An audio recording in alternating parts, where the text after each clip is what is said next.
पिता और उनकी बेटी एक मिट्टी के रास्ते पर अपने साइकिलों पर सूर्यास्त की रोशनी में पैडल मारते हुए चल रहे थे। वे एक पहाड़ी के ऊपर चढ़े, फिर 3 ऊंचे पेड़ों के पास रुक गए। पिता ने बेटी के माथे पर एक चुंबन दिया, मुड़े और किनारे की ओर चले गए, जहां एक छोटी सी लकड़ी की नाव उनका इंतजार कर रही थी। वो जाने ही वाले थे, लेकिन उनका मन नहीं मान रहा था। वो दौड़कर वापस आए, बेटी को अपनी बाहों में उठा लिया और उसे कसकर थाम लिया। पर वो समय आ चुका था जब उनके पास कोई और विकल्प नहीं था। उन्होंने एक बार उसे देखा, फिर पतवारों को पानी में धकेला। नाव धीरे धीरे लाल सुनहरी रोशनी में दूर होती गई, जब तक कि उनकी आकृति ओझल नहीं हो गई। जब वो उन्हें देख नहीं पाई तो लड़की चुपचाप अपनी साइकिल पर चढ़ी और अकेली घर लौट गई। समय बीत गया, शायद 1 ऋतु, शायद 1 वर्ष। लड़की वापस आई। वो अपनी साइकिल को पहाड़ी पर चढ़ाते हुए चली। अब वो थोड़ी लंबी हो गई थी। वो उन्हीं 3 पेड़ों के नीचे रुकी और पानी की ओर देखने लगी। साइकिल अब भी वही थी, लेकिन उसके पिता नहीं थे। तो वो मुड़ी और लौट गई। उस पतझड़ में एक तेज हवा उठी जो उसके बालों में उलझ गई। अब वो लगभग एक युवती बन चुकी थी। उसने उस ढलान पर हवा से लड़ते हुए चढ़ाई की, फिर ऊपर खड़ी होकर आशा की कि शायद वो जानी पहचानी समुद्री लहरें अब भी कोई नाव वापस ला रही हों। उसने फिर से साइकिल पर चढ़ाई की और हवा को उसे नीचे ढलान की ओर ले जाने दिया। उस दिन से वो हर रोज वही आने लगी।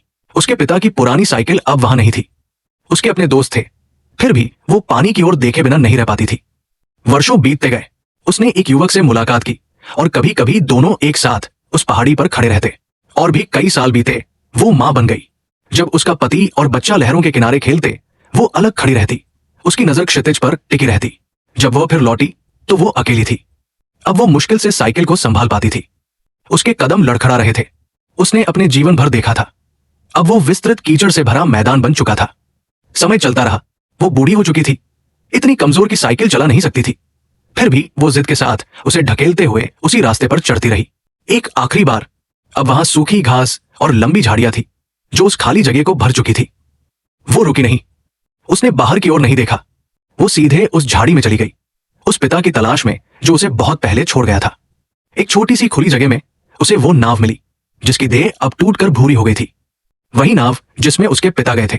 वो उसमें चढ़ी, पिछली सीट पर लेट गई और अपनी आंखें बंद कर ली। ये ऐसे महसूस हुआ जैसे वो फिर से पिता के सीने से लगी हो। जब उसने आंखें खोली तो वो दौड़ रही थी। हर कदम के साथ वो और छोटी होती गई। उसके बाल छोटे हो गए, पैर फुर्तीले हो गए। जब वो मैदान के अंतिम छोर तक पहुंची, वो फिर से एक बच्ची बन चुकी थी। वहां अंतिम रोशनी में उसका पिता खड़ा था। वो उसकी ओर दौड़ी और उन्होंने एक दूसरे को थाम लिया।